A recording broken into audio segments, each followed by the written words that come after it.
Showtime. It's about that time. Let's go. You're right where you need to be. This is GCOM Radio. Hardest radio station on the planet. Yeah. Powered by Lyfeblood.com. We certified. And hosted by Nova Phoenix. Give them that flavor.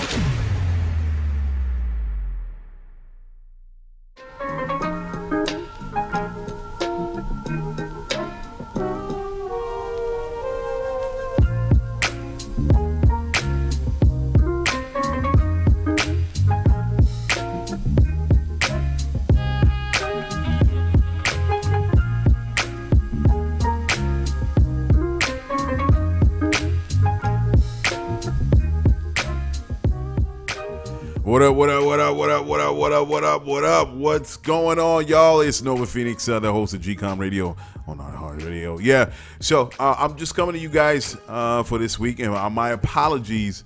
I've been giving you guys the show on Thursdays. That's like the unofficial new day that I'm releasing a podcast. No, actually, I've just been busy, and I know I probably could do better with my time. But yeah, it's still every Wednesdays. So we're gonna come in this interview. And matter of fact, guys, I'm talking to you on my new mic. I got a new mic. My mic was tripping, man. My mic was super tripping. It was getting a lot of snow when I was attaching it. I have a USB Blue Yeti mic. Great mic. I had it for a long time, but it just started to give me a lot of static when I was plugging in. So I got a new setup, man. I got a Rode PSA 1, I think it is, mic arm, and I can, I have my new Blue Yeti attached to it, and I could just swing it. I love this thing, swinging back and forth, left to right. What was I waiting on? So I got my new setup, man. So yeah, I'm loving it. So we're gonna get into this interview. This interview is with a gentleman. I know people have been talking about wanting to know about a lot of people know about cryptocurrency, but you'll be surprised who doesn't know. So this interview is going to be with Edmund McCormack, the founder of Dchained, and he's going to talk about cryptocurrency and blockchain and everything about it and where it's at, where it's going. And it was a dope interview on Zoom, man. It was my second interview on Zoom. My first was with Tyrese on his media day, and that I just posted like not too long ago. And I say, okay, let me just do another one. So yeah, so I did that, and for some reason the audio was going off on Edmund's side that I saw. I'm like, why is this going off? So I was messing with it, and I was just like, screw it, man. Let me just do another audio interview as I've done in the past, and yeah, it is what it is. So let's check out this interview. Let's get into it and enjoy the information, guys. And I'll do a little outro talking to you guys again. All right, so check this all out. All right, so let's get it started. Okay, what's going on, guys? This is Nova Phoenix, host of GCOM Radio on iHeartRadio. And as I told you, we were going to have a special guest, and I said before that we're going to talk about cryptocurrency and blockchain, and we're going to get someone that has that background. So if there's any information that needs to get covered, this person would be the one to do it. And look, as that book goes in alchemy, when you put it out, the universe will respond, and it will conspire to help you. Conspire to help you. And sure enough, the universe did come into play, and I got in touch with this gentleman, Edmund McCormack. He is the founder of Dchained, and he has a background. He has a serious expertise in the field of cryptocurrency, blockchain, and we're going to have this special interview with this gentleman to talk a little bit about it. How are you doing, Mr. McCormack? I'm doing well. That was a hell of an intro. I love it. We're going to get so much more and dig into your background and your life and where you're at right now. And you got an electric smile this gentleman has, seriously. So tell me about how'd you come up? Yeah, so I started in tech. I've been in the industry for about 15 years, going from way back. I was working at MySpace back in the 2000s, all the way through my days at Apple. I was there for a number of years, and then more recently, having worked and been involved in different projects with both blockchain and, in the overall tech sector with consumer privacy, right, I decided that, there was an opportunity that, presented itself for essentially building something that provided some good to the world. I got sick of working for these big, tech orgs that were all about generating bottom line profit. And what we wound up creating is an education platform to teach people about cryptocurrency, and more so blockchain and the companies building on blockchain. So it's been a progression to this point, but it's been a fun one. What got you started? Well, I was working at that time. This is 2011. I was out in the West Coast for work. I was sitting down with a number of different engineers at that time, having lunch, and they were talking about security. These guys were I was in Cupertino, and they were focused in on enterprise security at Apple, and they were talking about vulnerabilities that existed when it comes to data and anything essentially that has a server with a physical location. In their opinion, it was just a matter of time before it's hacked. And they talked about how blockchain offers this very unique way of providing a level of protection that really is unhackable. Generally, the Achilles heel are people. So that got me interested, and I started investing back then. The world of crypto was very different. It was filled with assassins and drug dealers, or people assume, if you were investing in crypto at that point. And I kind of like that moniker still. You have this edge. For people who might be just listening, I look like I'm about to do Avon's taxes. Nova's taxes. I just put your name backwards for a second. That's right. But That's right. the world was different. I was telling someone the other day, to invest in 2011, at least, I'm from New York. In New York, you had to go to a Dwayne Reed, a pharmacy, find the Western Union, and then this redheaded white guy had to try to send money to the Philippines to a name that I odds are I did not know this person. It was like a 5-name name. And of course, I was not familiar with multi-names, so I just put one name and 4 names in the last name area, as the cashier laughed at me, and had to send that to the Philippines for someone to then subsequently credit on an exchange called Mt. Gox. It was very, very seedy at that time, and it certainly was no Coinbase, but it's been fun to see sort of this evolution that we're in today.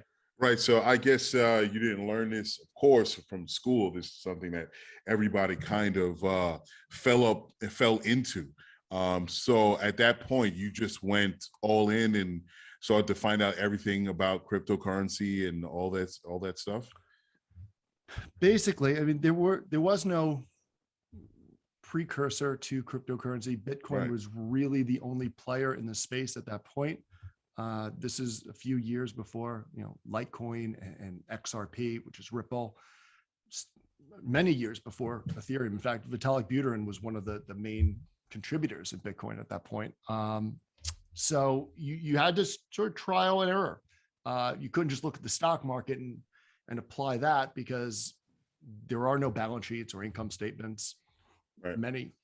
Most of the projects that were using Bitcoin were anonymous, the teams. So you had to sort of learn by fire a little bit. But as time has gone on, things have, and the market has matured, there's been different ways of analyzing, cryptocurrencies, investments, the overall data that's now become available and the way that it's audited.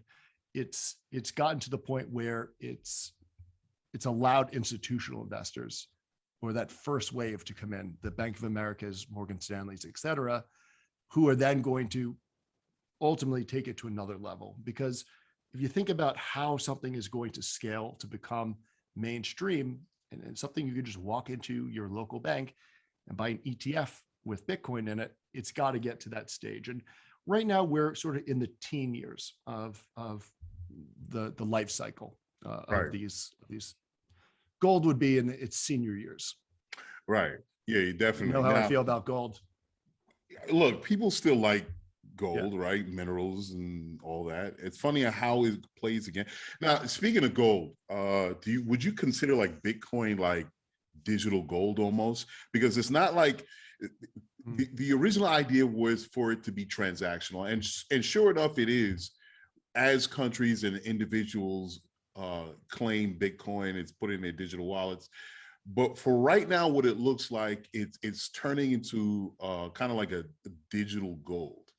And you have all these other cryptocurrencies, these other digicoins, and you can trade it into Bitcoin. I don't think that these digital currencies will match up to Bitcoin in terms of value, but it just seems like, you know, what's holding the rate right now in the crypto world and the crypto market is Bitcoin.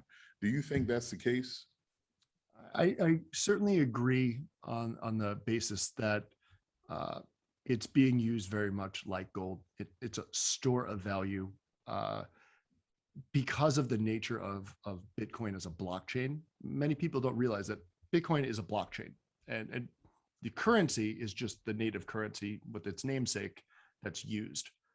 The blockchain itself for Bitcoin is extremely archaic. In fact, you know, when Bitcoin was created in 2009, there have been already several years at that point that showed that the model that Bitcoin was built off of, called proof of work, is not scalable. Cambridge University put something out around like 2003, 2004, and they were trying to analyze, could this model of proof of work actually be applied to reducing spam email? And they realized very quickly that that concept, which requires you to actually show, like proof of work, that you've actually exerted some type of effort, that you intend to actually do the transaction or the action that you're doing, that would ultimately not be scalable because computers just get more and more smarter. And at some point it becomes inhibitive for everyday people to use email. Skip ahead, you know, almost half a decade later, when Bitcoin was the only cryptocurrency and there were really not too many transactions going on, it was suitable. It was okay. But similar to technology, your computer that you have in your home, your mobile phone, you could very quickly see that the world is advancing and other blockchains ultimately started to innovate. Some of the best blockchains today had founders that were in the original Bitcoin movement, like Vitalik Buterin, which is Ethereum, or Charles Hoskinson, Cardano, Gavin Wood, Polkadot. They left, took original concepts that, you know, really made Bitcoin as popular as it is today, and just built on top of it. And that's ultimately where we are, where you've seen this movement towards these blockchains, which I can give a quick little overview of what those are in like 10 seconds, but figured out a way to actually make these platforms that, similar to like Apple, when they creates the App Store, anyone could build an app, fitness app, or, you know, a government agency app, and ultimately create this whole nother, you know, ecosystem that could help fuel business, public sector, private lives, et cetera. Right. And we said a lot, even for the folks that are brand new to cryptocurrency, and believe you me, there are people out there that are still unaware of what cryptocurrency is and blockchain. Now, let's just take a step back and just go into the basics. What is cryptocurrency? Think of it as, you know, there's two things to keep in mind in here. For one, on a day-to-day basis, think of it as digital cash. For nothing more than, I'm going to be able to, you know, put my money into a currency that holds value very well. Either there's a limited supply of it, which is like Bitcoin, or there's actually a decreasing supply, which is where Ethereum is going. That's very important, especially, you know, as you look around the world where there's, you know, a lot of people who live in countries that have a somewhat fragmented, you know, financial system. They can't just put their money in the bank because their money might be worth nothing in a week from now. Or even in the US, often people forget that every 10 years, you know, for every $10 you put into a bank, if you were to take that money back out in 10 years from now, it'd be roughly worth about $8. Right. That's the impact of inflation, 2%. So you want to be able to hold that value. And that's sort of one of the main pieces, of cryptocurrency. But the other is that it actually provides a way for people to buy digital shares. So similar to how you would buy a stock on the stock market, coincidentally, almost all of it in today's age is electronic. So you're buying an electronic digital share of a company, of Apple, for example. You're doing that for these companies who opt to not go through the stock exchange, but to sell their shares directly to consumers. And that's at the very heart of it, a store of value and a way for you to invest in these next gen tech companies. And what is the technology that it stands on as far as blockchain is concerned? Can you tell me a little bit about blockchain? Yeah. So blockchain basically is just think of a ledger, or similar to how your credit card bill works. Okay. It's a single platform that everyone around the world can tap into.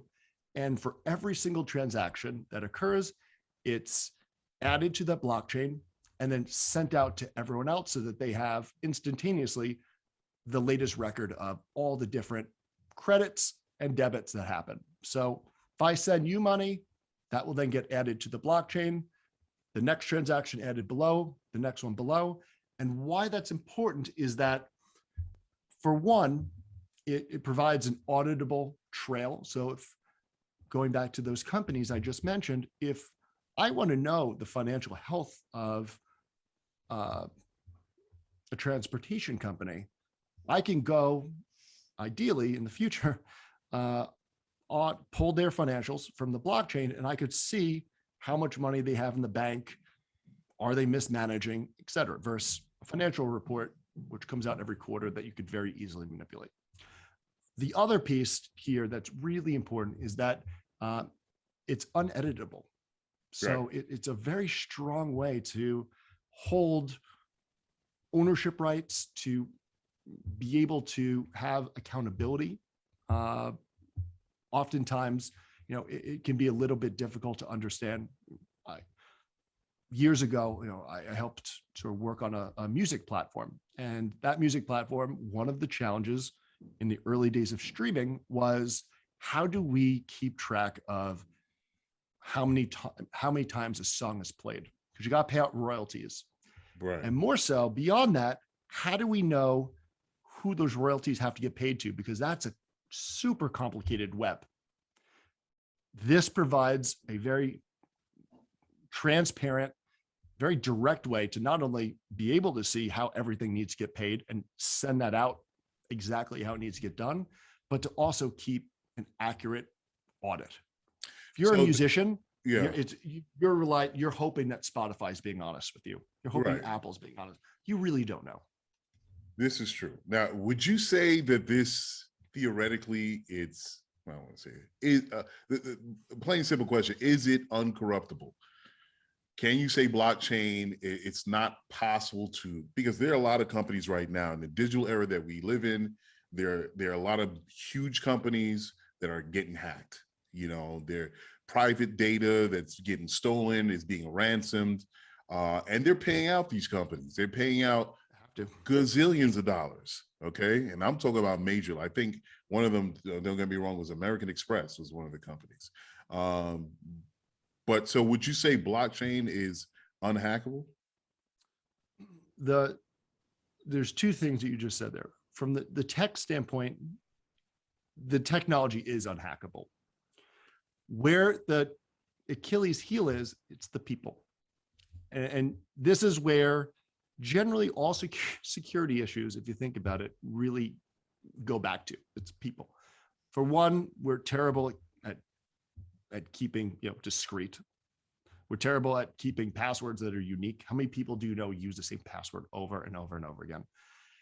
And then third, just because something is set up in the blockchain doesn't mean that that person didn't try to set up something that would allow them to take an action that maybe they didn't disclose to you. So good example is, if I'm going to sell shares to people and when I sell shares, I'm creating this entity on the blockchain called a smart contract, which is just an if-then statement. If you put money here, then you will get this result. In this case, if you put money into these digital shares, then you will own equity. Doesn't mean that those people couldn't set up a way for them to potentially drain all that money without giving the equity back. And that's where what we saw back in 2016, 2017, where there was no ecosystem, there was no checks and balances. You had to trust, well, just because blockchain is very secure, the people are not going to try and build stuff on top of it. Circumvent it. And circumvent. And that's where we have auditors now. There's a whole ecosystem of, consultants and auditors who not only verify that all of those contracts are airtight, but then there's this whole new wave of, and you see, government agencies hiring these contractors to have greater transparency in terms of how money is being moved. So, because I asked that because there are a lot of the non-believers of blockchain and cryptocurrency.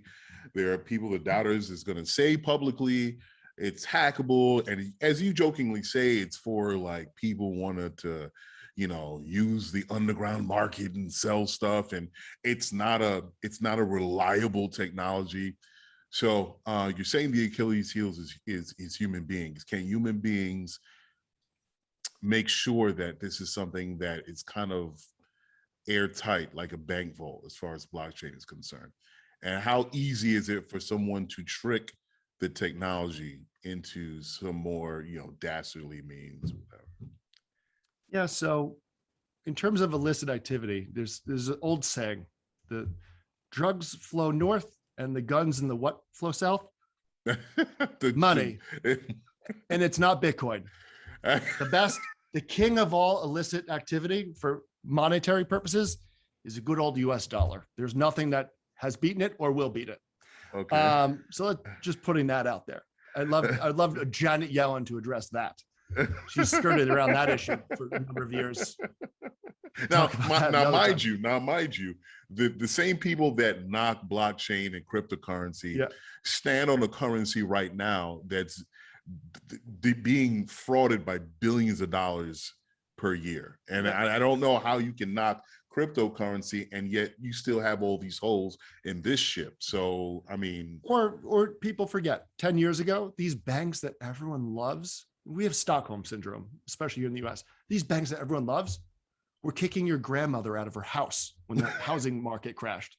They were literally pushing her. She was, on her cane, falling over, telling her, get the hell out of your house.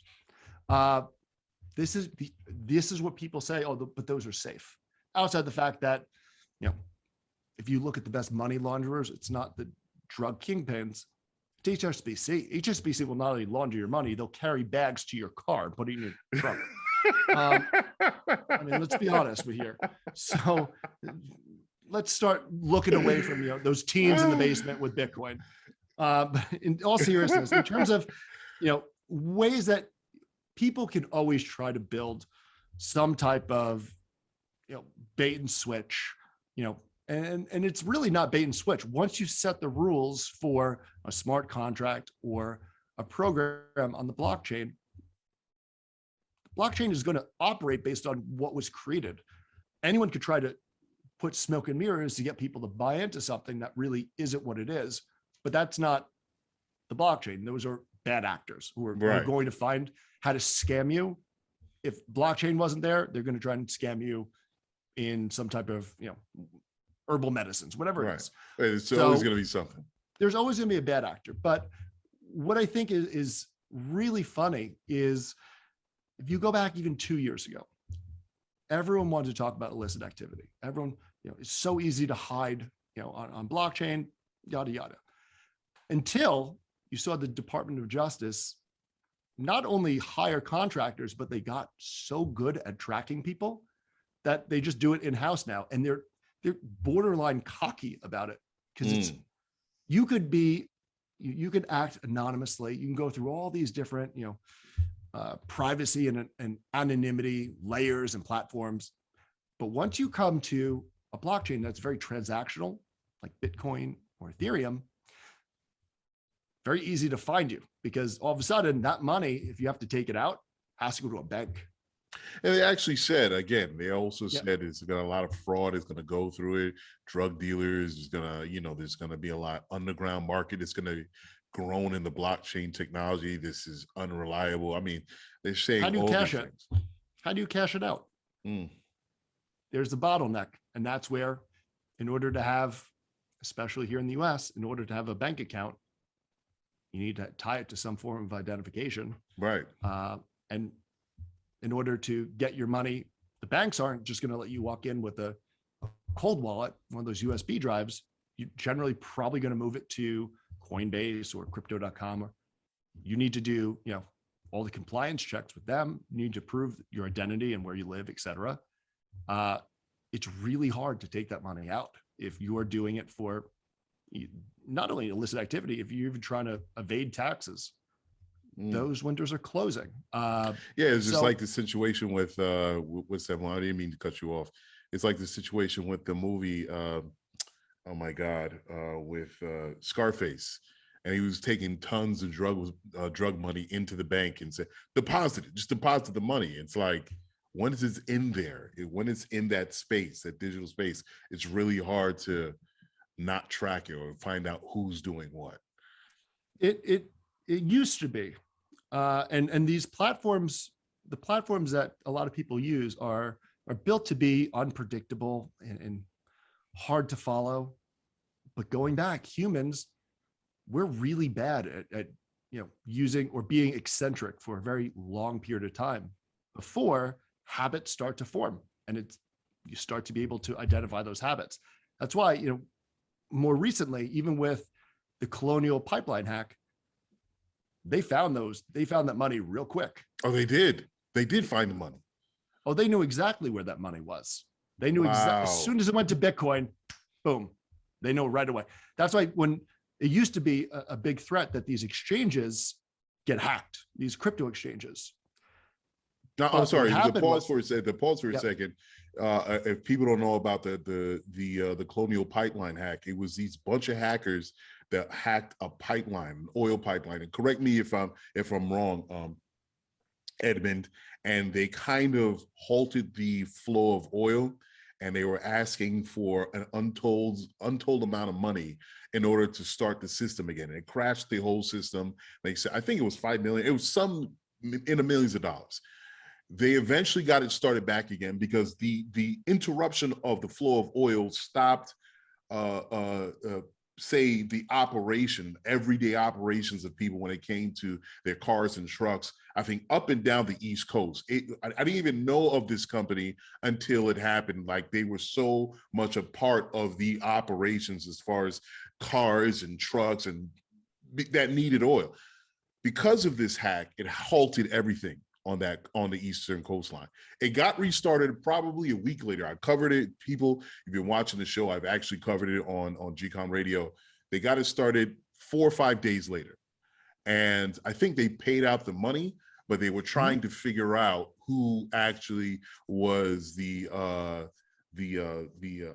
people that the hackers, who these people are.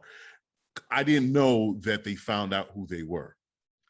That the actual individual names, I don't believe that they identified those, but they tracked the Bitcoin to the point where you can't take that Bitcoin out.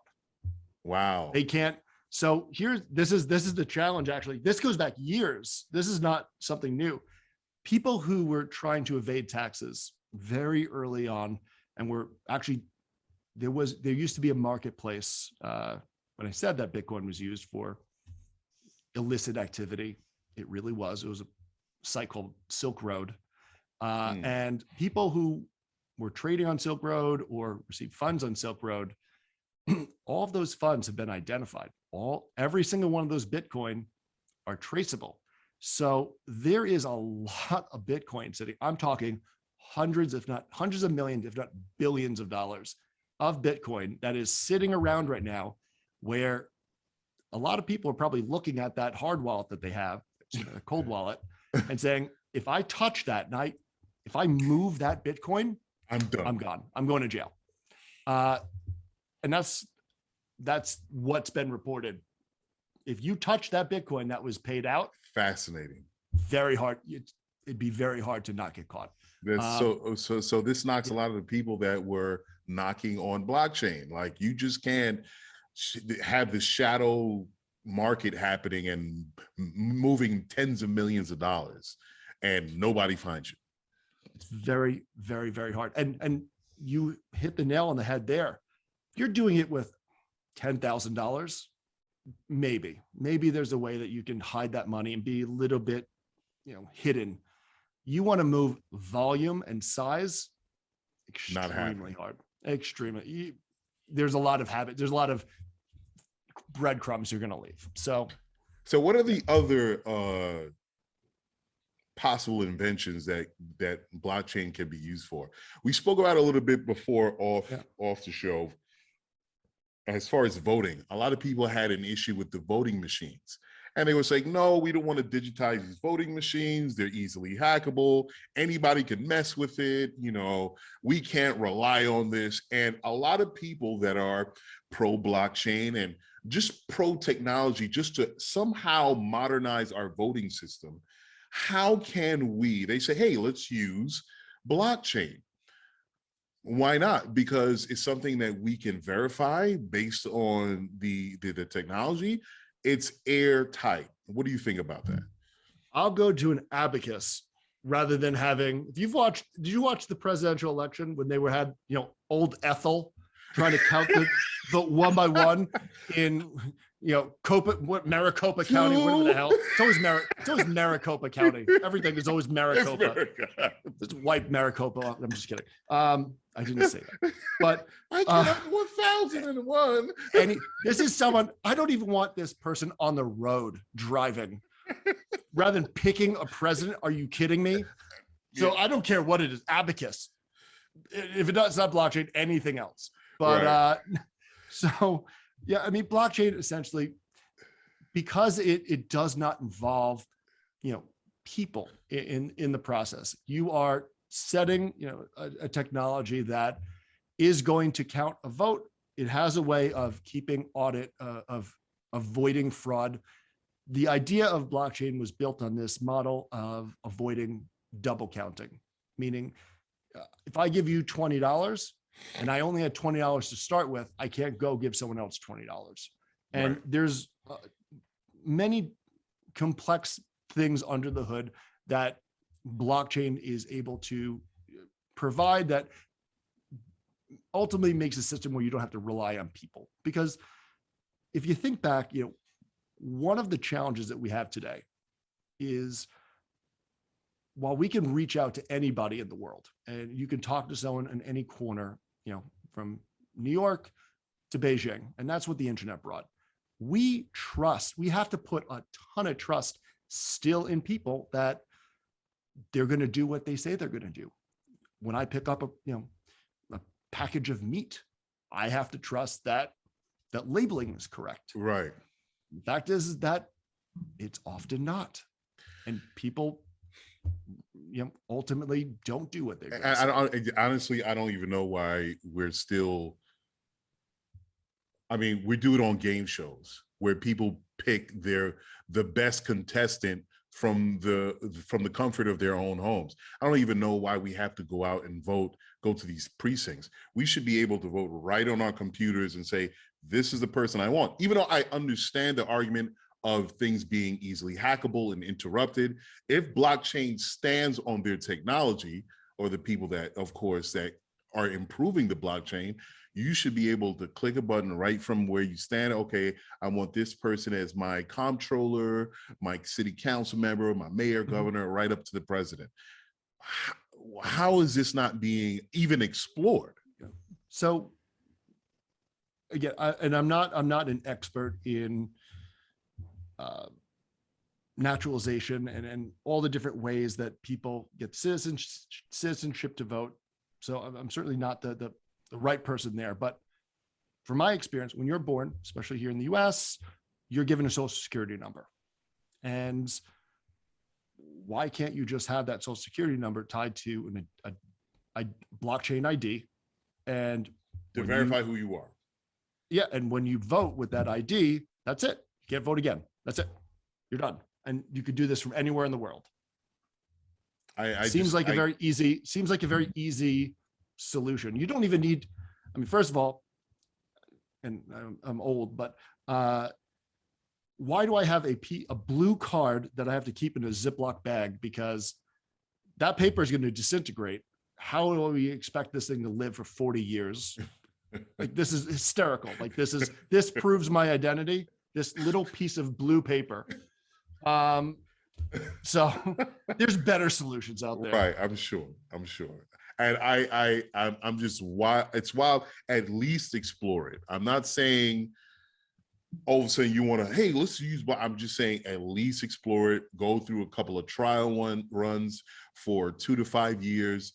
See where the weaknesses are, see what the strengths are, and improve it and say, hey, we're going to start it in this particular county in, I don't know, Indiana. Let's see how it runs. Understand what I'm saying? And why not? Because I think the system is just old and we just can't keep on just pulling levers. Oh, right. This is what I'm like, come on, man. This is so analog. So look, my next question is, with the explosive growth of cryptocurrency, why are so many economic experts and governments so against cryptocurrency itself? I mean, it's moving like a freight train, but yet you still have so many people and institutions that are just against it. A lot of it comes down to money. You know, if I'm a bank, you know, do I want people putting money into cryptocurrency and holding it there for their savings? First, putting it into a savings account with me. I could pay you, and for decades, I would get away with paying you a 0.25% or 0.5% interest rate, and you put your money in the bank, and I take that money and I earn multiples on that. That's what they do. Why would they want to give up that phenomenal, channel of revenue? And that's why you saw it. It comes down to the money. When people are threatened, and so it's going to disrupt the way that they've done business for decades, they're going to push back. Look no further than Uber. How many cities had taxi drivers that were protesting Uber? France was big for that. They were taxi drivers burning tires and cars, saying, you're putting me out of business. But isn't that the free market? Isn't that what it's about? It's about saying goodbye to the old ways and saying hello to the new ways. And if you die out as a business, that's just the nature of business, correct? Correct. And it also adds layers of transparency. Here's a little known fact that a lot of people don't know. The Federal Reserve is not a government agency. It's quasi-government, but it pays a dividend out to its owners. And those are the banks. So when the banks need money, there's a reason that the Fed gives them money, bails them out, is because the banks are part owners in the Federal Reserve. So there's a lot of things there's an underbelly to the financial system as we have it today. Even lending practices. This is eye-opening for a lot of people. One of the stats a lot of people throw around in the crypto community is the unbanked. There's over 2 billion people around the world who don't have access to basic banking services, taking out a student loan, checking savings account, etc. But for many people, it feels like, okay, that's over there. Bring that back here to the US. We have tens of millions of adults who can't open a bank account because perhaps it's immigration issues, credit issues. Now you're talking about, what's the alternative now? And again, we're talking about how do we build this society here at home. You're sending a generation, you're sending up tens of millions of people to these predatory channels, predatory lenders, payday loans, check cashing. They're crushing people. But there's a solution. There's a way for people to be able to open up or hold their money in an exchange. All you need is a cell phone. And by the way, the rate of phone ownership in those 2 billion is roughly 80%. So Wow. you're now not only giving access to people to a financial system, but for the most part, because they don't have access to financial services, you're also introducing 2 billion people now to the global economy. These are not people who are going online and shopping.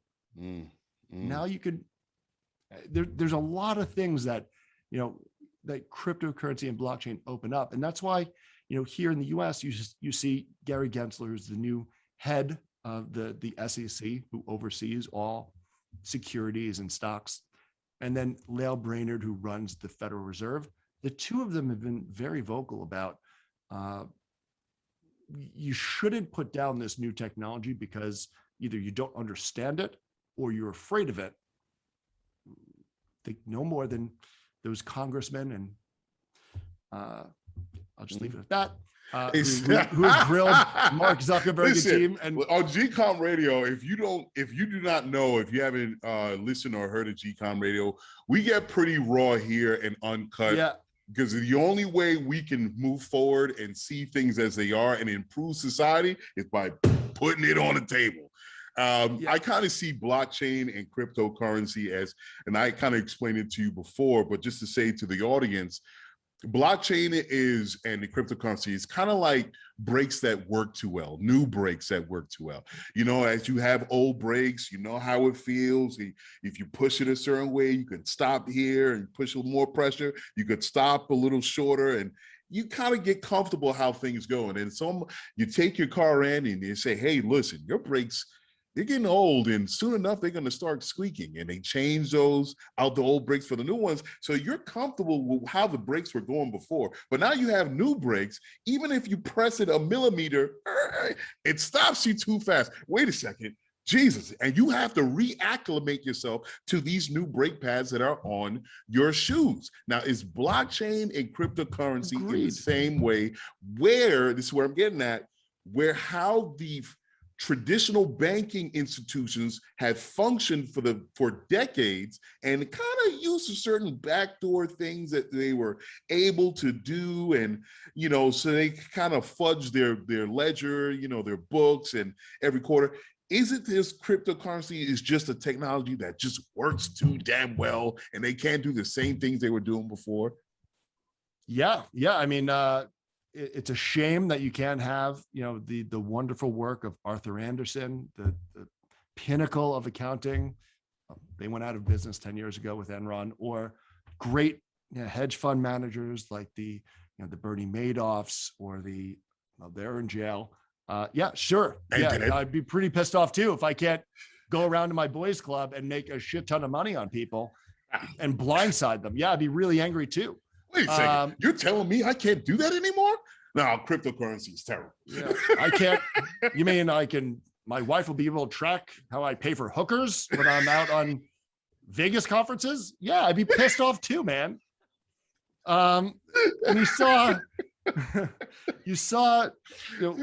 banks are pissed at, when Robinhood came out and E-Trade, and they tried to put, the brakes on them, and they crushed them with, financial advisors, the whole robo advisor. They crushed, the idea of Robinhood, and you can do micro investments, probably drove them bananas, because they have these rules. Well, if you want the elite class in this, get the best rates, you need this amount of money in our bank. Well, you can open an account with $100. It was 100. Sure, that's pissing them off. Sure, that's pissing them off. But then they saw what happened when they didn't pay attention to it, and they sort of brushed it under and pretended it wasn't there. They lost billions and billions of dollars. Was there a deal struck with Robinhood as far as what happened with the GameStop, and say, whoa, wait a second, you can't. Oh, you can't do this, man. We're not going to lose too much money. It's something we've been doing forever. I think they said he was calling it a short. Is that correct? Yeah. So GameStop, being a platform of the people,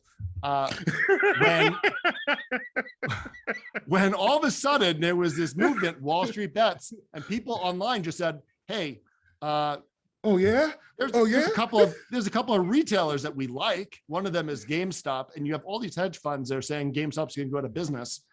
If we just pull their money together and all of us just bought GameStop, you would liquidate them, and then the price would go through the roof. We should do that. We should do that. And they did, and they wait a second. crushed these hedge funds.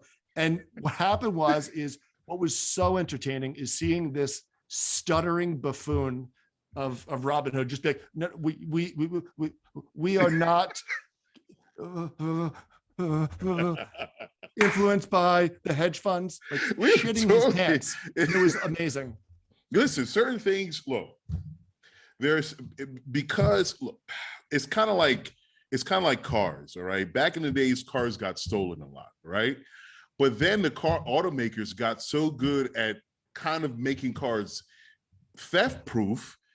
You don't really see people stealing cars like that. It just not maybe I'm an old man, I guess, to certain people, but that's what used to happen a lot back in the 80s, all right, 90s. But now you have LoJack, you have OnStar, you have all these things that are making sure that cars that don't get stolen. It just shook car thieves so much so they was like, you know what, let's just move on to the next thing. And it's just like what it sounds like. You imagine that that club that you put on the steering wheel just couldn't be cut with simple. It's made out of it's made out of vibranium or something like that. Jesus. So yeah, but but this is a habit that is not new. When Netflix came out, everyone sort of scoffed at that. Netflix in the mid to late 90s, people said, well, I'll just go to Blockbuster. I can go down and walk to Blockbuster. But the reality is that if you ever went to Blockbuster and you wanted a movie that was released anytime in the last 90 days, it was never, you pick up the box and it was always empty. There was nothing ever there. It was always, you always had to wait. Right. Netflix offered you, yeah, we'll send it to you and you'll have it within 72 hours. Yeah, take it. And all of a sudden people said, oh, and I don't have to leave my house. That's kind of nice. And that's great. Warm up over time. Yeah. So it will happen. People, and the big thing I would just say is, just like most people today can't and don't want to explain how even this interview is occurring. The video is being transmitted across the internet, how the internet works. No one ever thinks about, oh, I have to understand that in order to use it. Just functions. Technology. It works. That's the same thing. We're at a point, I'm not even gonna say we're at a point now where there are consumer facing products and services that are running on blockchain that you have no idea that they're running on blockchain. And that's how it should be. A lot of the financial institutions we spoke before saying they were kind of like, we don't want to do cryptocurrency, but then they explored blockchain and they studied and incorporated a lot of their blockchain into their own institution. So it was kind of like double speak. I was like, no, you're knocking it, but now you're trying to take the technology into your own. Like, nothing was more entertaining in the last few years than the CEO of Chase. His name is Jamie Dimon, and he trashed Bitcoin and crypto every chance he got, until it came to light not so long ago that in those years that he was trashing it, he was filing over 600 patents on blockchain. Skip ahead to today. Not only did they adopt Bitcoin and they allow people to store Bitcoin on their services, but they release their own stable coins. So they have their own cryptocurrency. They bought their own blockchain. And by the way, in case you wanted to know, they also host the Center of Blockchain Excellence for the financial. So you could see that, Chase is the pillar of innovation. So it's like a bit, I'll give you even more recent. May of this year, Bank of America's CEO, Brian Moynihan, puffs his chest out and says, we do not do any type of cryptocurrency lending, and we don't offer banking services to cryptocurrency companies, mine included. Skip ahead. May, beginning of July, big announcement. Bank of America is now going to be offering Bitcoin futures to their wealthy clients. Look at that.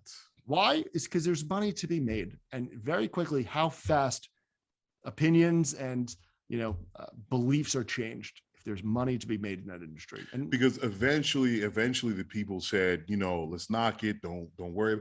At first, people always like disregard it. Okay, like it doesn't exist. And then it keeps moving. And then to the point where they keep looking at it and like, wait a second, this is growing.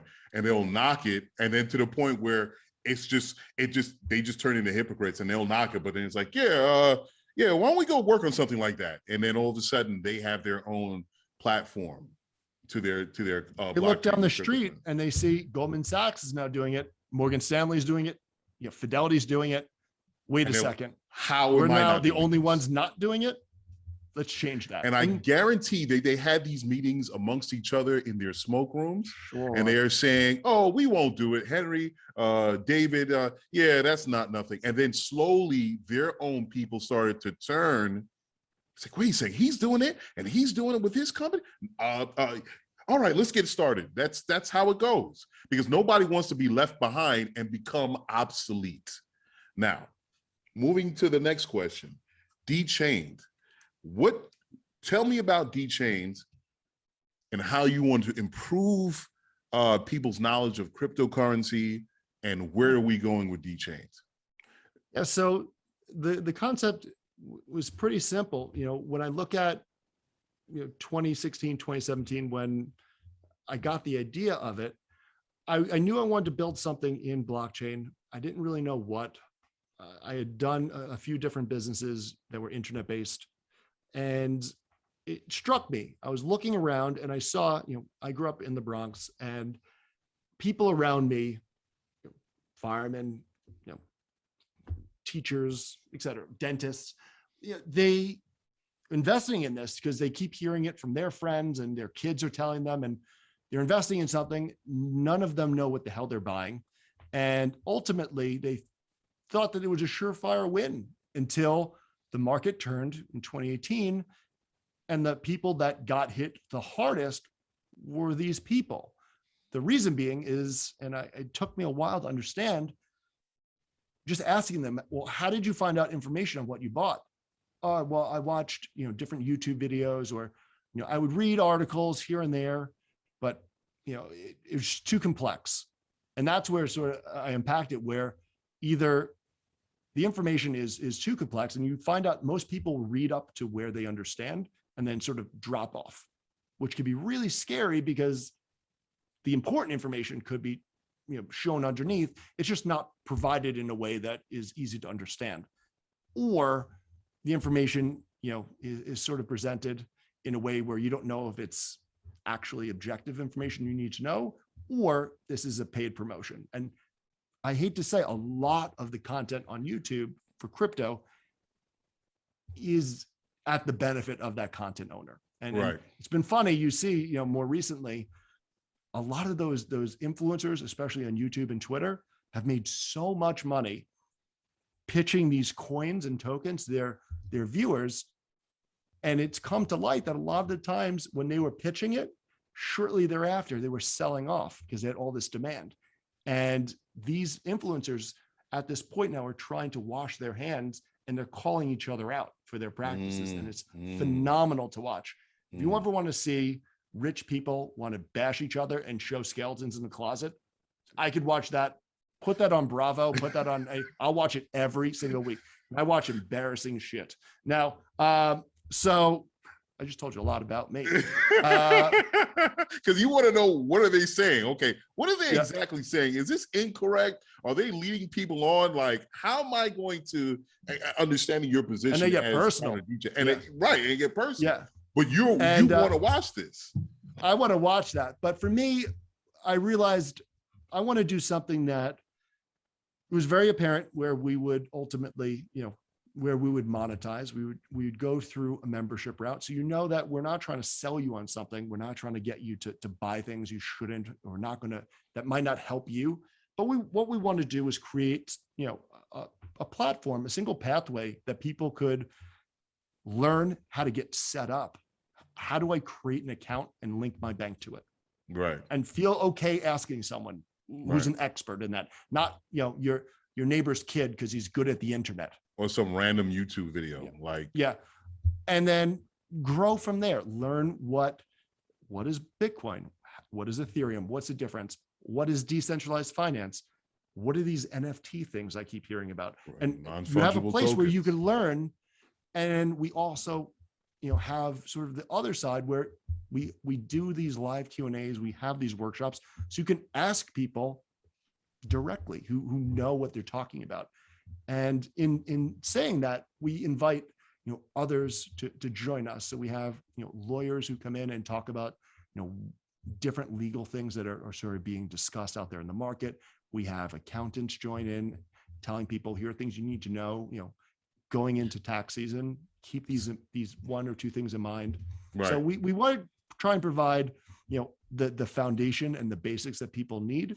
But then we also have a little fun too. We have this whole crypto picks offering that's wrapped into Dchained, where I'm making it every Saturday. I put out what I think will be the 3 to 5 best investments over the next week in crypto, and seems to be doing well, and people really enjoy it. It sounds like I was thinking it sounds like you're kind of like the blue book. Everybody has blue book for cars. You're blue book for blockchain and for cryptocurrency, and for everything under the sun when it deals with DeFi in the DeFi sector. That's what it sounds like. I try to be. Yeah, I try to a mix of blue book and Motley Fool. Right. I don't want to be Craigslist. No. While Craigslist has some weird. This is not a misconnection. You want to be very careful who you buy from on. Yeah.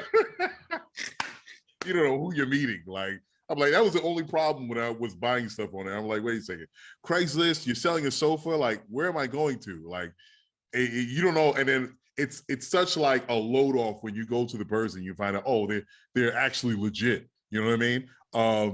I think that was the problem with Craigslist. Also, eBay too was kind of like that. But when you could go to a trusted location like Dchained, and you can still in ways understand cryptocurrency and work things within that business, that's fantastic. And that's why I say blue book, because people go to blue book when they want to find out about the car's history, or whatever is from the MSRP. So that's fantastic of what you guys are doing. What else are you offering for Dchained for people that go to the site? Yeah, it really boils down to providing 3 things that I've found are really necessary that provide value for an overall sort of experience. You need to have great content, and we have tons of it. Videos, editorial. We have, we put out these courses that you could take and ultimately sort of test how much you really understand about these different topics. You need to provide access. There's courses out there that you could just go to and learn, but eventually you're going to have questions. Eventually you're going to need some type of guidance and direction. So providing, that access point that people can turn to, and then doing it at a price that really that fits anybody's budget. Oftentimes you find these great courses that, will do 1 or 2 sessions, but they're in the thousands of dollars. The price per month for our service is about the same price you're paying for Netflix, except we'll hopefully make you some money, a lot more money than you're going to get watching Netflix. So to be able to do that, to combine, the content with the access, with the price, all in one sort of destination. And what are we talking about in terms of price for members? Yeah, so it starts at $19 a month, and that's sort of the basic. And then it scales up from there as you want, more different features, as you want, access to more workshops, as you become, more advanced in your trading. That's where things get a little bit, ultimately it graduates a little bit more, but those are generally the 1% of people who. So I could find out about the next hot digicoin like Cardano say on Dchained, say, wow, Cardano's this new thing, it's getting applied. Fantastic. Where do I go to purchase? So we're putting out, everyone gets that. That's open to, from our primary memberships, which start at 19, all the way through the elevated ones, which are, go through one-on-ones. Every single person, and this is what I wanted. I wanted to make sure that everyone got the same level of at least, market information and overviews. So, all 400 of our editorial overviews and guides. We put out 2 market analysis a week. We do a newsletter that has, different observations of what's going on in the market, more from a macro standpoint. So it's not looking at technical analysis. And then everyone also gets access to what we call the crypto picks, where I'm personally putting in 3 to 5 investments that I see upside to. Right now, I think that the latest number is it's like 26x up in 2021. I'm certainly not guaranteeing performance moving forward, but it's something that has performed very well. And our members who have been part of that, that's probably their favorite thing. Something that they look for, in the equity world with like a motley fool, they get that expertise in the crypto space. Fantastic. Well, it seems like you got a big background in the cryptocurrency and blockchain, and kind of this only centralized thing and this decentralized, as far as the idea is concerned with Dchained. It seems like you kind of run kind of similar to Pompliano on the Pomp podcast. How do you differentiate yourself from Pomp? Yeah, we have a bit of a similar background. So after he served in the military, he went over to Facebook. While he was at Facebook, I was over at Apple. We had very similar type of roles where it was product operation focused. He went into the finance world and sort of made his way into crypto. For me, I went directly to crypto. So rather than going finance to tech, I went tech to crypto.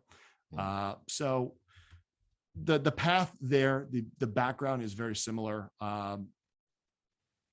His service, he's ultimately, he runs a hedge fund where he's distributing as part of, awareness and education to the community. He has a great newsletter. He holds a great podcast. For us, we're more focused on, creating the destination that people go to. That's the end result. It's not necessarily to promote, the fund. And for us, providing that education and that end destination that people go to is sort of the big one. And what we're hosting there is, we're doing video, courses, we're doing editorial, we're providing, I would say, considerably more content, but it's also a different business. This is not used per se as a way of generating exposure for a fund. For us, this is our business. This is our focus.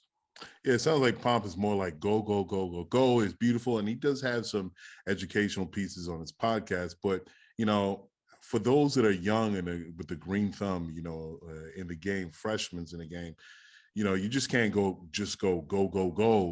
and not have the knowledge. So that's where you come in as Dchained, like, yeah, I'll go, but let me get this information so I can make an educated go. You understand what I'm saying? It's also that separation between, we're not tied to, if you become a member, the end result is not for you to become a client of ours in an investment fund. It's not to get you to, put your money with us.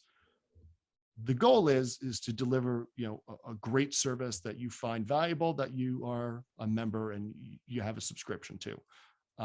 And in doing that, we pay for our writers, we have great content, and we're continuing to invest in the community. So it really is, it's just really the different business model. We like the education side, and that's something that's working for us. So we'll continue focusing in that area, and Pomp does a great job on the fund side.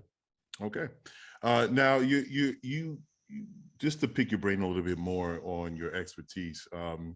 A big talk was that came out in an article was China was shutting down like 90% of its mining centers. Partly why kind of the crypto market fell through the floor.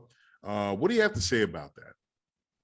Well, and what does it mean to mine a coin for those that don't understand what mining a coin means?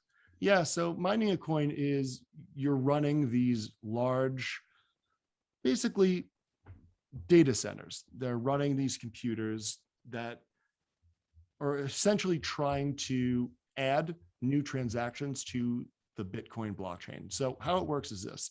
Imagine I'm running, I'm making a purchase for my home. And as soon as I make a purchase, there is an immediate signal to a whole, army of accountants around the world. And the challenge is that whoever can solve, because in order to add the transaction to the blockchain, you have to prove that there's work being exerted. Right. And in order to do that, there's somewhat of a complex puzzle that's put in front of every one of those accountants. And it's a race. Whoever can solve this puzzle wins and then adds that transaction to the blockchain and gets some Bitcoin as a reward for their effort. So that's what mining is, sort of at a simplistic standpoint. In saying that, it takes a ton of energy to do. It's horrific for the environment. It takes a tremendous amount of electricity. But the caveat, and there are two things here as it relates to China. One is what people don't realize is that it's not profitable to do mining unless you have access to basically free electricity. And if you look at where most miners are, they're next to hydroelectric dams. El Salvador just started Bitcoin mining. That was my next question. They're tapping into the volcanoes like a James Bond villain. I made that joke when we talked offline. Goldfinger. Yeah, like Goldfinger. But the reality is this, and China does this all the time. That's sort of why I'm blowing it off a little bit.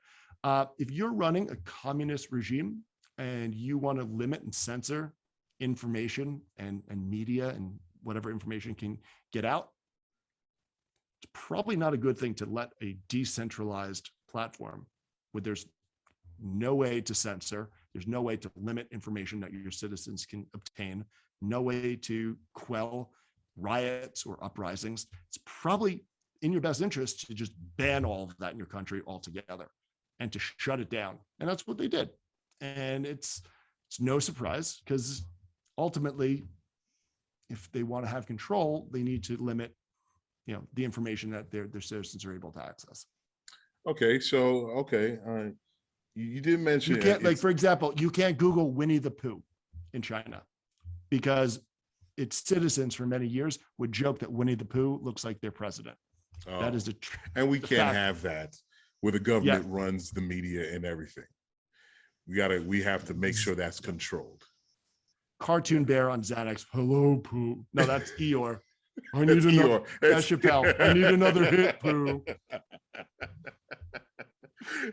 Okay, you mentioned environmental things. So I've heard this before, and I've kind of like scoffed at it. I was like, environmental problem. This is digital. This is electricity. What are we talking about here?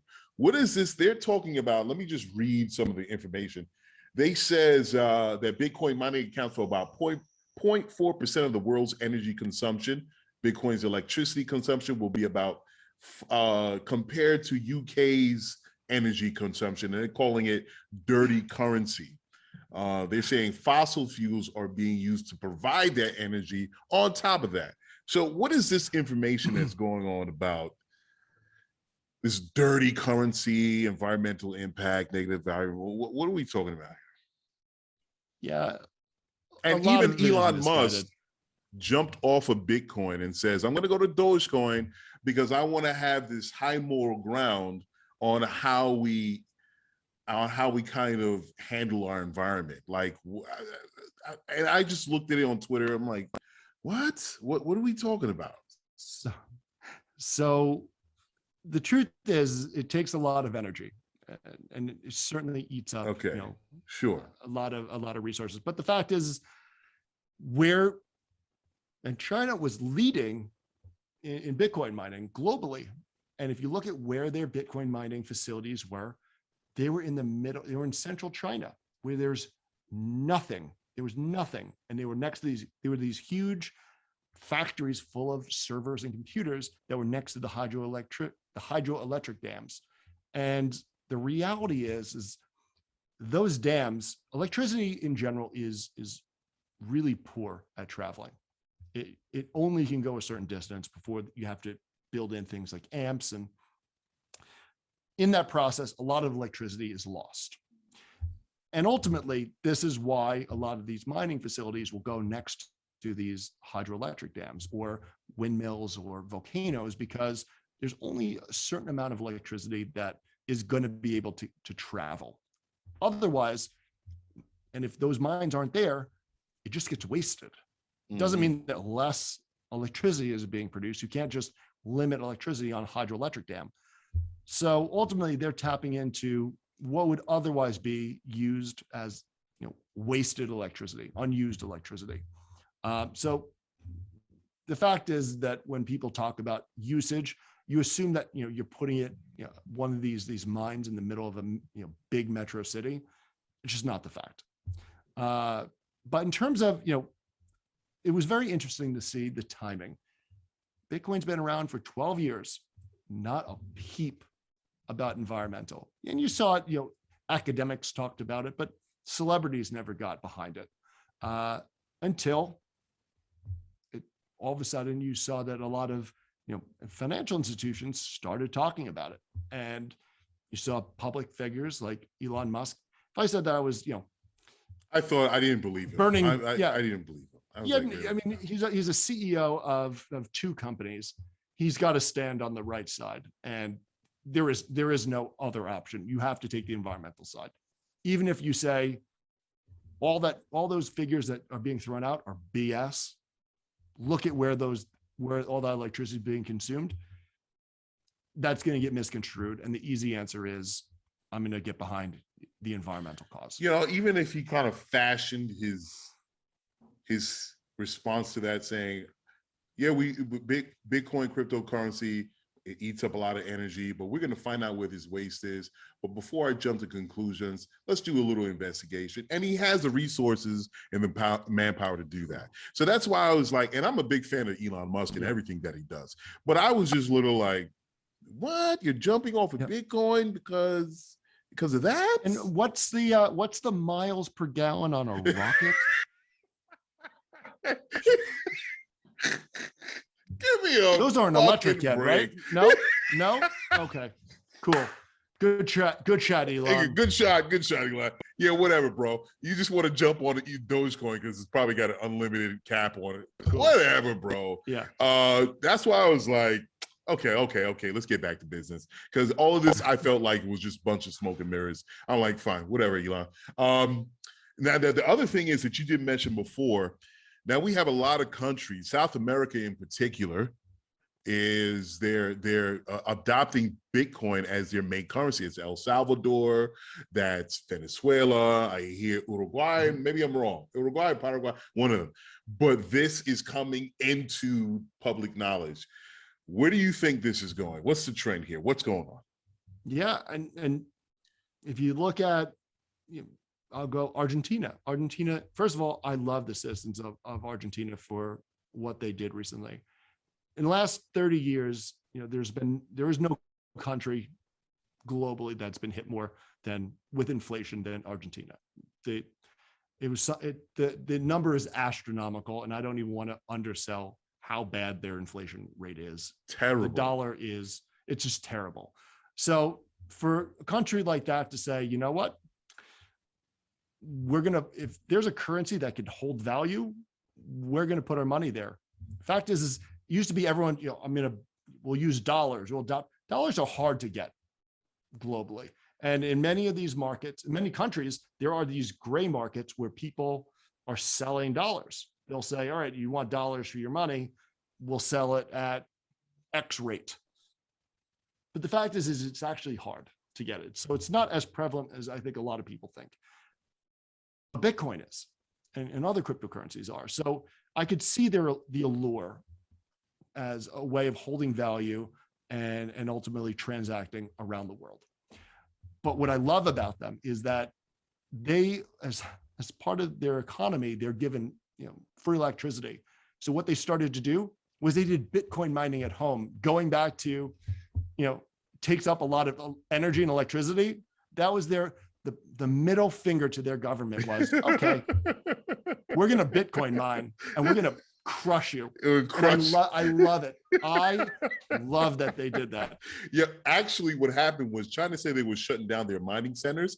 A lot of it jumped off into other countries. Yeah. In smaller countries, probably like Thailand and Singapore, other places. It was like, all right, China, you don't want to mine? Fine. There were other places where we could mine. So let me tell you how real GCOM radio gets, because I do read a lot and information that is above ground and below ground.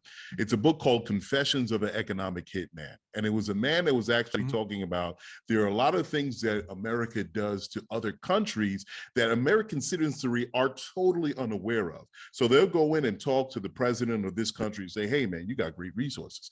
So tell you what, let's make a deal here. Bop, boop, boop, boop. We can make it happen. If all of a sudden the president of that country says, I can't do that to my people, I'm not doing that, no problem. We'll send in some jackals. And those jackals are the people that actually all of a sudden you see the presidential caravan coming through and it blows up, or there's some sort of assassination attempt.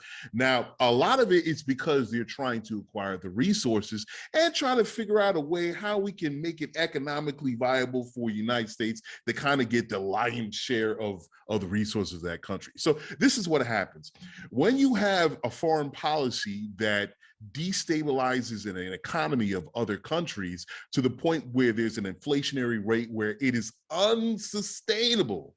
And I think it is in Venezuela or El Salvador with the Bolivar. Actually, it was listening to Pomp the other day, excuse me. Bolivar, yeah, there's photos. Reuters has them. How much money it would cost, and it's stacked dollars for a roll of toilet paper. Stacked? What? So of course, a tomato. A tomato, a loaf of bread. So my thing is, up here. So my thing is, it comes to a point where these countries have no other choice. They have everything that they need, and they're saying the people, or I don't know if it's the government so much for the people, they're actually saying, listen, we have no choice. We have to move to cryptocurrency in order for us to have some sort of a healthy economic system so we can have a healthy market for people to build jobs, businesses, trade, such and so forth. So this is kind of like, it was kind of like a thing that came out of nowhere, kind of like a snub, like, I don't know, what do you want to call it? Like a karmic snub, where America's been doing it for so long and these countries are like, okay, well, what choice do we have? Let's go to cryptocurrency. Now, this is actually going to help cryptocurrency and Bitcoin become a global force when these countries start moving to the how that's going to play out. I don't know. That's something that's going to be interesting in the decades to come. And that's so, and I 100% agree sort of with, obviously that assessment and things that the US have done, but we're not alone. We have one other person that we've kept company with, and it's China. China is, look no further than the investments that they're making in Africa. They are the hooks that they put in. And this is where things get interesting with crypto, because, and Lael Brainerd, head of the Fed here in the US, who issues, the money and sets the interest rates, she made a phenomenal point. Right now, the global leader when it comes to digital currency from a government standpoint is China. They have the digital yuan.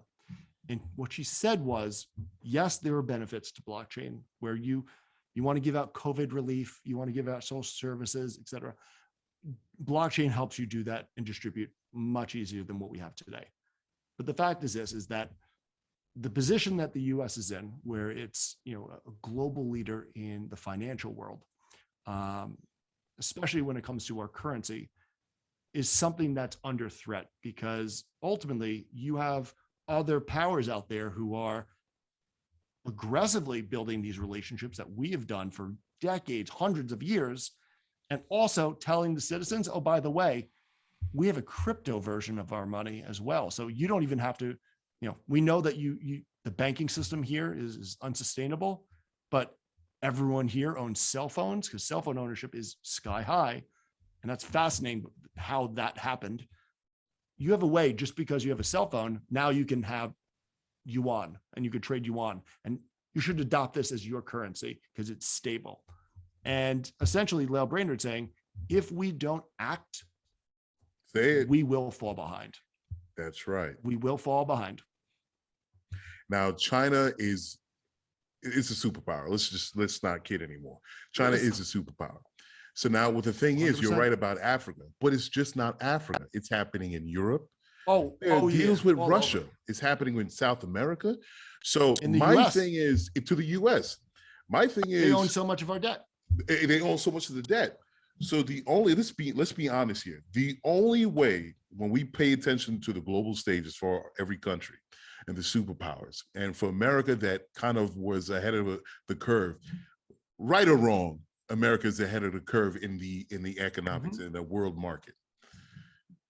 China is a superpower. And the only way that you can keep from China being 5-10 steps ahead is by introducing, or not, I wouldn't say introducing, but allowing cryptocurrency and Bitcoin to be democratized the world over, where you do not have this China going through like gangbusters, taking 5-10 steps ahead in the next 25, 30 years. That's the only way you keep things at an even keel. If not, and America still stands on the dollar as we use it today, yes, America is going to fall behind horribly. And there's something called a central bank digital currency, where you create a version of a digital dollar. That's what China did in, South Africa, Australia, Singapore, not Singapore, Malaysia. And ultimately, there's a way of saying either we're going to issue a version of this, which will hold the value at $1, regardless of what the overall physical paper money is doing. This will be pegged in a way where it always sustain at $1, or we allow people around the world to choose either private options, and you see that with some of the stable coins like Tether, or they go to other countries that are issuing a virtual version of their currency. Pause. Please explain stablecoins. Stablecoins, yeah. So essentially, it's a cryptocurrency that is built to hold value, just like the US dollar, the euro, pound, yuan, but ultimately it is created, stored, and transferred on blockchain. So it's a way for you to have all the benefits of how liquid it is, being able to transfer, but hold the value. So if I were doing business and everyone looks at, well, why can't I use Bitcoin? Well, just look at this last year. If I'm a business owner and I need to pay my suppliers with money I take in, I can't have that money lose 20% value overnight. Obviously. I need it to hold value. Obviously. Right. And that's what stable coins come in and do. You're never going to get wealthy. It's never going to appreciate through the roof. It's going to stand at that value. Stay at that value. And any coin could be a stable coin. Well, not every coin can be a stable coin. It needs to be structured in a way where it's tied to either a basket of financial currencies around the world. So the US dollar, the euro, yen, whatever it is, and use that as a way of saying, all right, when the dollar goes down, but the euro goes up, they balance each other out. It's always going to be weighted in that capacity. There's other stable coins that use other cryptocurrencies that are uncorrelated. Either way, always combine two opposite factors to stay in that middle. Mm-hmm. That's, and the value of that is, and you saw that with, Venezuela, with Maduro, and with Argentina. All it takes is one politician to come in and implement some type of monetary policy that just tanks the economy. With stable coins, it's independent. It's supposed to be independent of politics or central organization. This is where things have sort of, because it doesn't work. Yeah, arguable, because there are a few stable coins that are private companies. Right. And this is where things get a little hairy, but because Europe they have their own, they're creating, and the countries in Europe creating their own Digicoin. China, Africa, India was an article that I read. They're creating. So I mean, how do we kind of keep things at an even keel if all of a sudden this coin is 20% holds more 20% more value than this. And then all of a sudden now you have this same game that we were playing as far as the currency war is concerned, with the dollar to the won to the rupee and all these other currencies that are around the world. There has to be some sort of a balance, where not one country can have the edge over another. That to me, that's how it would work.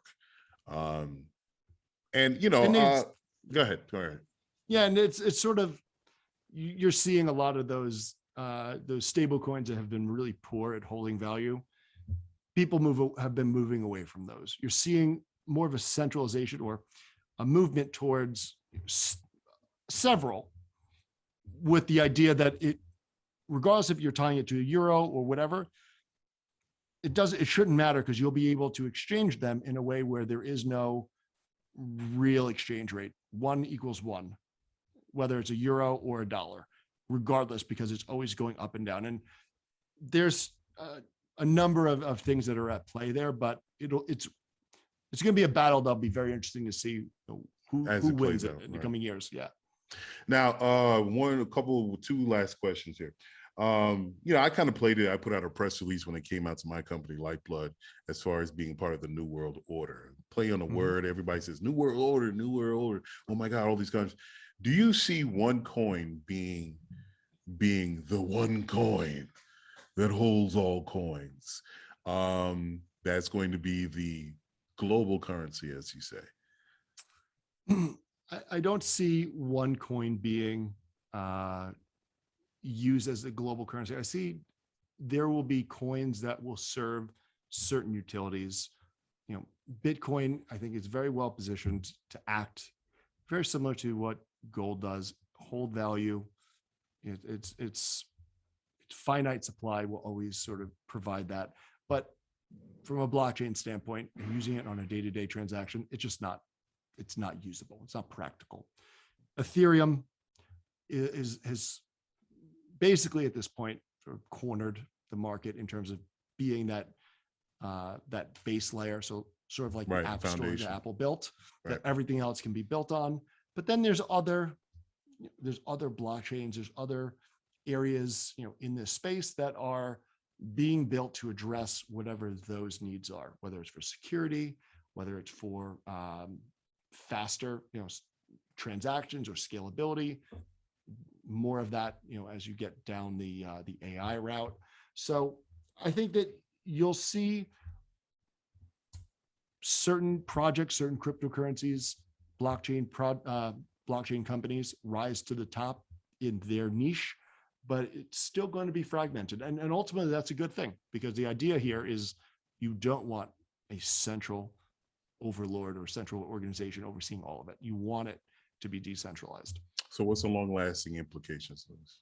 What we're dealing with? I think what we're seeing here is sort of the basis for what we need in order to move to this next evolution of tech, of really sort of this, how our lives become more connected. And I'll give you sort of a little analogy. If you look at right now, the internet, there's really a handful of companies that collect a ton of data on us and hold it. And we see what happens when it's exploited by bad actors. But the fact is that as we move away from that model, because governments are regulating how much data they can collect, and at the same time, you're seeing how scalable it's just not something that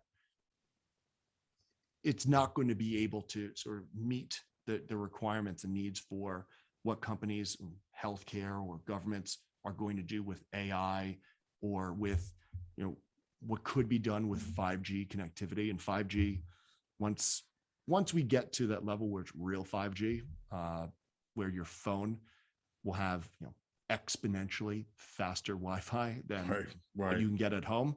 Now you're talking about everything you own being connected, all of that generating some form of data, all of that data being secure. You're addressing things, today that need to be addressed, not only just from a banking standpoint. a billion people worldwide don't have identification. Right. Addressing those, and that's a big problem. So there's real world problems, there are real world challenges that could be solved, but then also it's very positive. Figuring out ways that you can collect data on electricity usage within a home or Teslas, so that you can optimize electric grids, so that you can get better at diagnosing medical issues, protecting your data. Like these are all things that are sort of moving forward. And ultimately you have these, tech companies that previously may have gone down the route of, venture capital and gone, built internet-based businesses who are saying, we're not going to do that. We're going to build on blockchain, and the way that we fundraise, the way that we, interact with consumers and scale is going to be in this distributed manner. And it's really exciting. And it's something that we have not seen since the 90s, when the Googles, the Amazons, Netflix, later on Facebook emerged and ultimately provided products and services that were just not practical or available with the technology that existed before. That's what we're seeing today. And we're in the very, very early innings of that.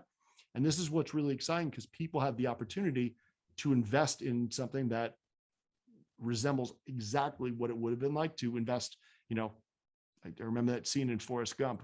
Lieutenant Dan put Forrest money in a fruit company in 1994. What? You mean you would have made a 40x on that investment if you looked at that price today? You're seeing things like that, sort of emerge, and that's what's exciting, and that's why we do what we do, because this really is sort of an opportunity where we could see one of the greatest distributions of wealth for generations. Yeah. And it's happening now. You don't need to be accredited. You don't need to graduate from an Ivy. You just need to learn a little bit, ask the right questions, and ultimately know, where to go, how to access it. Literally last thing, and we'll go into the fancy quick word thing that I want to get into. Cryptos that you think people should invest in, and how people get in contact with you at Dchained. Yeah, I would say, look at crypto, I'll just say blockchains that are really driving these technologies, these companies that we were talking about. Check out Ethereum, look at Cardano, look at Bitcoin. All of them have their unique characteristics. And also look at sort of why people are investing in them, with the economics or the utility, et cetera. So check it out. For us, the site is Dchained.com, but we have a number of easy to remember URLs. You can go to maximizemyportfolio.com. You can go to goldisboring.com. So we make it really easy to find us. And yeah, I bought goldisboring.com. Gold is boring. Just for your Gold show. is Just for boring. your show. Yeah, gold is boring. I'll definitely check it out. Hey, let me tell you something, Edmund. It was a great interview. We definitely I would love to invite you to the show in the future again for any other events that are happening that I would like to get your insights on when it comes to Bitcoin. I think it's beautiful. People, please check out Dchained. Check out Dchained. If you're new to the game, if you're fresh, you're green thumb, you finally saw this interview and you was like, let me get into it. Let me go to Dchained.com, get the information that you need, and make an educated move on what coins to invest in and where you should go if you want to start a business in crypto. If you just want to hold it in your Digi wallet, go to Dchained.com. I think it will be beautiful. So just before we go, there's a little thing that I like to do is a quick word and answer reaction. If I say these words, you have to give me a quick answer in 1 second afterwards. Are you up for the challenge, Mr. McCormack? Okay. Okay, let's start it out easy. Let's go, and it's going to be quick. Orange. I don't know. 1 second. Syracuse. Okay, chocolate. Yum. PlayStation. Madden. Yankees. Mariano. Boxes of briefs. Nothing. Joe Rogan. UFC. Polygamy. The way to go. Jay-Z. Nas. The Matrix. Keanu. Digicoin. Invest. Peanut butter and jelly. Every day. War. Bad. WeWork ex-CEO Adam Newman. Great. Scandal. Dragon Ball Z. Pokemon. Sex or closing a big deal? At the same time. Movie streaming or movie theater? Streaming. Sofia Vergara or Angelina Jolie? Vergara. Oh, remote or office work? Remote. Star Trek or Star Wars? Neither. Which has a deeper impact, science or religion? Religion. Okay, fantastic. All right. Thank you, Mr. McCormack. It was wonderful having you, as I said before. Welcome. You're welcome to the show again to get your knowledge. And have a good time. You're going away to a business trip this weekend, correct? Oh, no, actually, when this post, it would have happened. So hopefully you got some good deals to come from it. I appreciate it. And it was wonderful being on the show. Fantastic. Fun again soon. Okay. All right, brother. We'll see you soon. Yeah, man, that was Edmund McCormack from Dchained. Please, folks, sign up for that. Get your information about everything that you want to know about crypto, and see where it can lead you on making some money through his site or through other sites. And I think it's definitely like a blue book to anyone, because of course people are gonna surf the internet and go, all over the place. They're gonna find bits and pieces of information. But if you wanted to find it in one centralized location, I think Dchained is a great place for it. And you can branch out from there however you want to do it. So yeah, we're gonna get out of here, guys. I'm still working on doing doing the event. I'm working on that. It's taking a little bit longer than I wanted to, but it's all good. It comes with the territory. But I'm still shooting for 2021. I'm actually reaching out to a sponsorship manager. That's the other thing. I'm wearing so many hats right now. I think it would be the logical next step to get a sponsorship manager. And I got 3 people. I got 3 people, and I'm narrowing it down to 1, and I'm gonna see what happens. I think you gotta have a sponsorship manager, the people with the expertise and the background experience to really work with. So yeah, man. So they hit me up with emails. I gotta hit them back. I'm just throwing around numbers in my head. So I'm still shooting for 2021. If it doesn't come in 2021, it's all good, but I'm not gonna do it it's not gonna happen if it doesn't happen in 2021, I'm not gonna push it to June. It doesn't make sense. I wanna get this done as quickly as possible, and do a great show for you guys, and tossing around a lot of names, and I think it's gonna be dope. So if it doesn't happen in 2021, it could be February 2022. Definitely in the new year, like the first quarter new year, I could get it for you guys. So I'll keep you tied in. I'll keep you tied in. And also shout out to Voyage Denver. Voyage Denver is an online publication that talks about people, talented individuals, founders, people on the rise. And they hit me up on email, and they were really interested in Lyfeblood.com and everything that it's about. And yeah, they just posted, go to voyagedenver.com. And you can see me as far as the feature on there, or just go to my IG page. Go to my IG, and you can click on the link in the profile, and it'll go right to my article. So shout out to Voyage Denver. All right, guys, I'm gonna get out of here. Thank you for listening to me and to Edmund McCormack. Big shout out to him, and I'll see you guys next week on the next round. That's good stuff on GCOM Radio. All right, go. I'm out. Peace. Yo, check it. You just listened to GCOM Radio, powered by Lyfeblood.com for the global community. We worldwide, baby. See you in the next go round. From right here to your town, we out.